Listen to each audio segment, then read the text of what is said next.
So today we're going to carry on with the MOT failure work on Lili the 240, and today it's the cosmetics.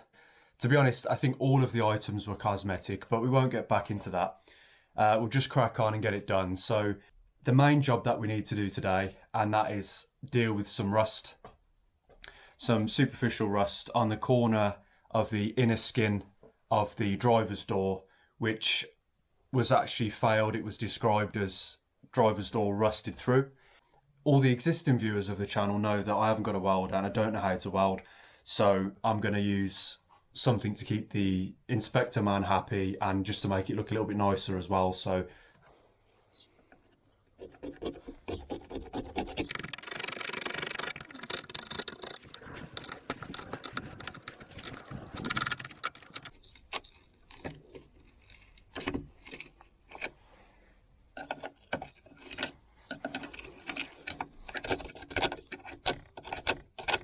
yeah, I can't just put filler over that. I mean, it's just stupid. It's nice if that was still solid, because then it would have given me the shape, but I can't just put rust in there. It's just a filler. But where do you stop without... This is metal that's folded over, so without unpicking this and folding it out, I mean, there's only so much you can do, isn't there? It's not worth for me to pay someone to do it when I can just get another door at some point. I've got to do something for now to get this inspection.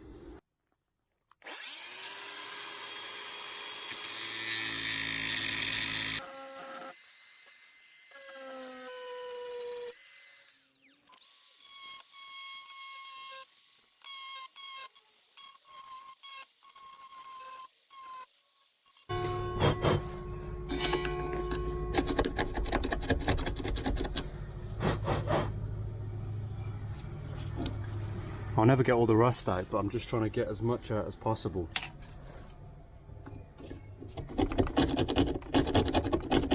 So that it lasts as long as possible. Maybe it will last 6 months instead of 3 months.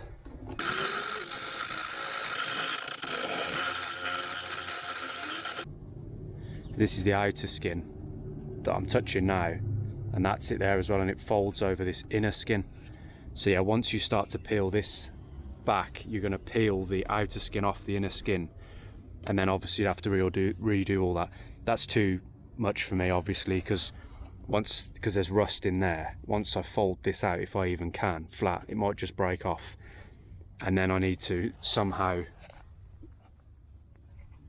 for the outer skin for this part of the door, I'd need to replace it basically where it folds over. Like whether you'd weld it, I don't know.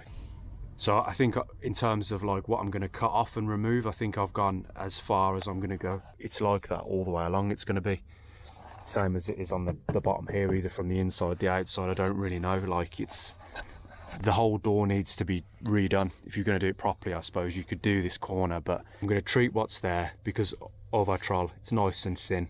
It's meant to be applied to rust, so that will soak into all that. It will seal it off, slow things down massively, at least for a good period of time. And I'll do a few coats as my mate suggested, and then I'll leave that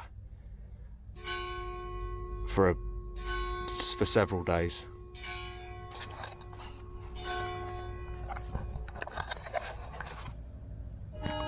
More bells of doom.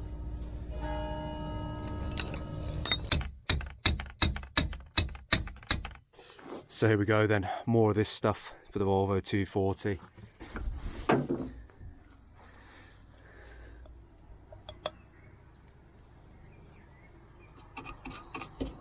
My paintbrush has gone rock hard. It's the only problem, but it's fine.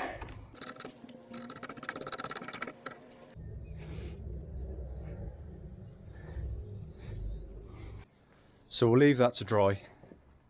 And in the meantime, I need to find something to use, because I don't just want to use a big dollop of filler on that corner to make the shape of the door. just something that's going to do the job. There's not really anything else. Black Sabbath, Massive Reality.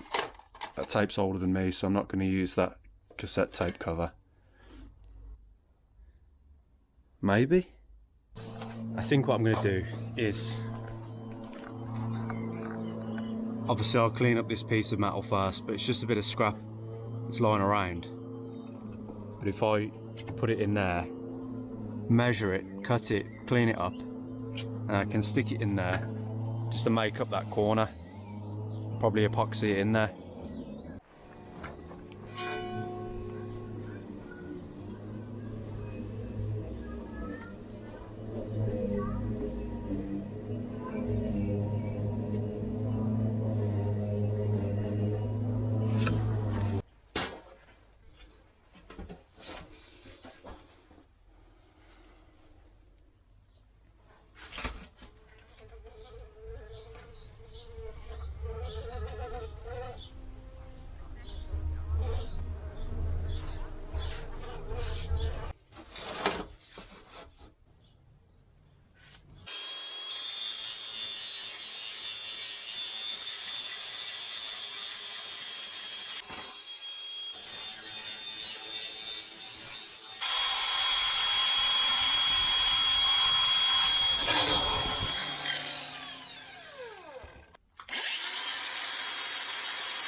So I masked off the area and also just scuffed up the paint a little bit as well, just to give the primer and the paint and subsequently the lacquer something to stick to as well.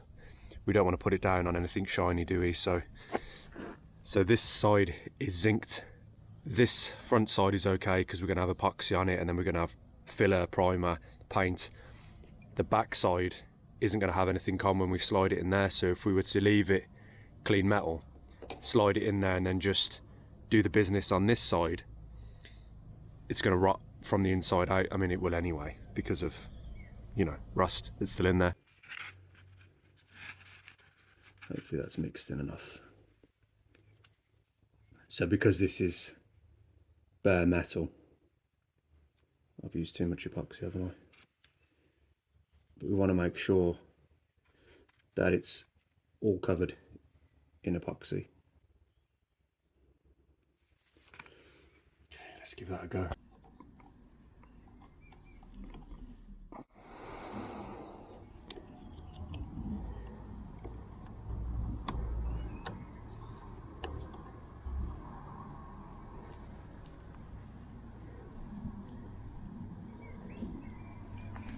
I might mix up a little bit more and just force it in that gap. It's all a bit unnecessary, but I just feel better about it.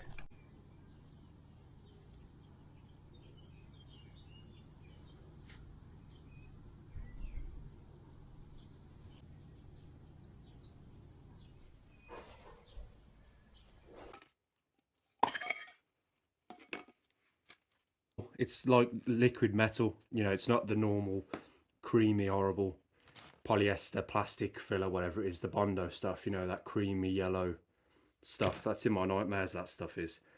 This stuff is metal filler, so it's a bit of a it's like a one level higher bodge.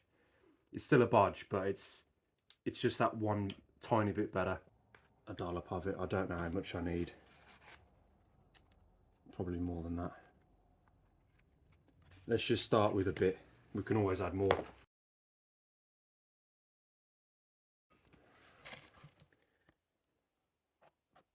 Mix it through. I really hate these kind of activities. Here goes nothing. It's quite thin.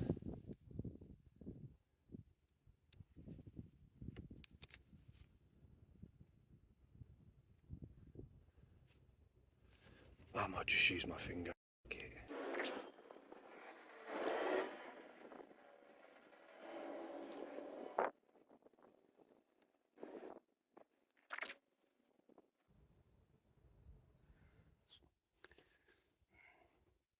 We'll have to go over it again. I wouldn't have expected to do it in one go anyway.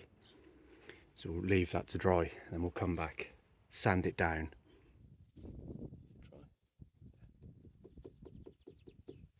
So now I've got the 180 grit. So let's try and get it a bit smoother.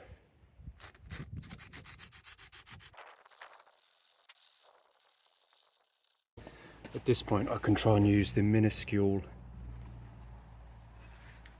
spatula that they give you with the kit, with the tin.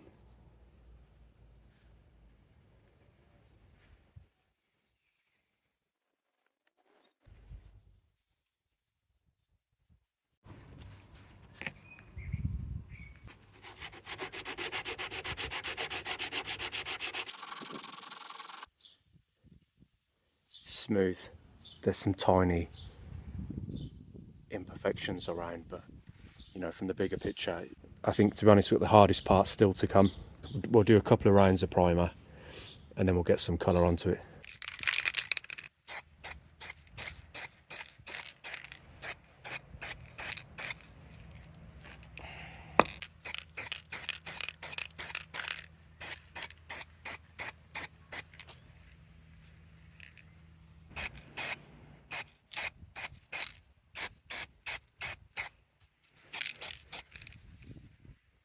So I've got the Volvo 406 paint matched. Yeah, it's the Volvo 406 dark blue metallic, so at least it's actually the correct shade of blue, or hopefully, so it'll look a little bit nicer, won't it? I've done similar things before and just used the closest shade that I could find at the hardware store, and always regretted it a little bit because it really stands out. You think, oh, it's close enough, and it's never close enough. It's never good enough unless it's the actual colour. So yeah, anyway, I'm not looking forward to this. I think I'm just stalling for time now because I really don't like spraying or any of this stuff, but let's just do it. Let's give it a go.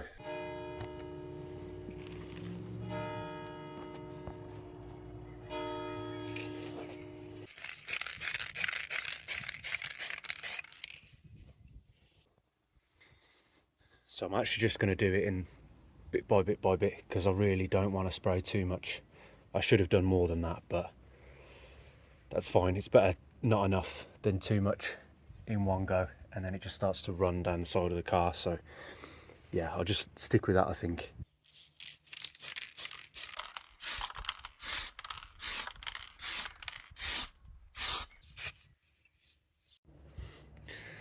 I may need to work on my technique.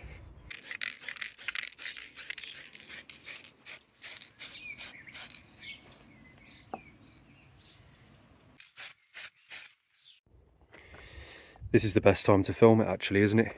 In low light when the sun's coming down. It's the perfect time to do the after shot, so you guys can't see how bad it is. Looks great. At the moment we're concentrating on it.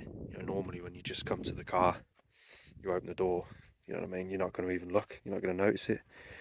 And all we need to do is just get it a bit dirty as well, put some mud on there after, blow some dust on there, and then it will look even better. I put the camera where my eyes are. It's not really an area that you're ever looking at, so yeah, it's a pass, isn't it? It's good enough. So there we go. Hopefully that will be enough to get it through the inspection. Hopefully he doesn't hit it too hard with a hammer, but he shouldn't do because it's non-structural. Coming up, we've got the rear light that needs to be repaired, the tyres that need to be replaced, and also we are actually now officially on the hunt for a Volvo V70, so expect to see one pop up on the channel at some point, hopefully. And yeah, we'll finish off the last couple of repair jobs for the MOT on this car, or for the TÜV, and then yeah, hopefully we can get it through the inspection. So I'll see you next time.